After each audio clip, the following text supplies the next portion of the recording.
हैं उनके सेनेटर्स ने कहा है कि भारत ने दालों के ऊपर जो 30% की ड्यूटी लगाई है उससे अमेरिका को काफ़ी नुकसान है।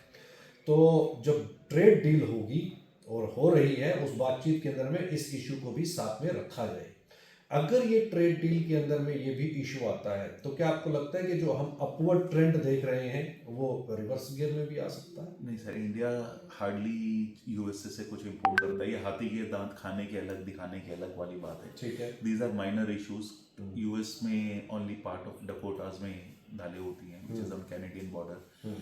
एंड सेकेंड मोस्ट इम्पॉर्टेंटली, अगर आप ट्रेड डील, क्योंकि एक बहुत वाइडर सब्जेक्ट है, एग्रीकल्चर इंडिया की तरफ से टॉपिक है जो हम अपने फार्म सेक्टर को प्रोटेक्ट करना हमारे लिए आवश्यक है। मेरे हिसाब से उसके ऊपर इंडियन गवर्नमेंट कोई भी नेगोशिएशन नहीं करेगी और नहीं करनी चाहिए। बट दालें अब एक ऐसा सब्जेक्ट है, मेरा ये मानना है उसमें गवर्नमेंट ऑफ इंडिया के पास बहुत फ्लेक्सिबिलिटी है। वो ड्यूटी घटा भी सकते हैं, बढ़ा भी सकते हैं, किसान को लोकली सपोर्ट भी कर सकते हैं। तो आज ये सिचुएशन 2017-18 के मुकाबले बहुत बदल गई है, जब हमारा एकदम प्रोडक्शन इंक्रीज आया था और डिमांड उतनी नहीं थी। आज डिमांड इंक्रीज भी बहुत अच्छा है, सप्लाई उसको फॉलो करने की कोशिश कर रही है लेकिन लेस स्पीड से। तो ओवरऑल हमको हमेशा दालों में उस साल के लिए प्रिपेयर करना है जिस साल हमारी प्रोडक्शन हमारी डिमांड से कम रहने वाली है। हमको उस साल की चिंता नहीं करनी है जिस साल हमारी प्रोडक्शन हमारी सप्लाई से ज़्यादा है। वो साल हमारे लिए अच्छा है, हमको स्टॉक बिल्डअप करना चाहिए। आज इंडियन पल्सेस सेक्टर की सबसे बड़ी दिक्कत यह है कि हमारे पास बफर नहीं है। हम केवल गेहूं और चावल, still we are a grain based calorie driven economy.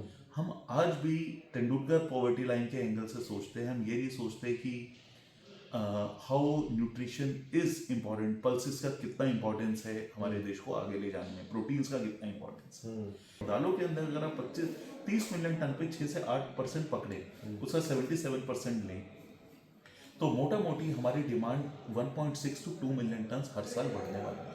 क्या हमारे पास वो एडिशनल सप्लाई आ रही है? Answer is no. सो हमको ये कंसर्न बिल्कुल हटा देना चाहिए कि सप्लाई ज़्यादा है या प्राइस क्या है। हमको कंसर्न ये सोचना है कि प्राइस कितना जा सकता है। इंडिया में no trader should have any right, I mean should not think about trading pulses from the short side. जो 2 साल रहा वो हमको मौसम के हिसाब से वेरियस फैक्टर्स को देख के आगे वो करना चाहिए। लेकिन ओवरऑल किसान के लिए मैं ऐसे बोलूँगा, पल्सेस का प्राइस रियलाइजेशन अच्छा रहना चाहिए।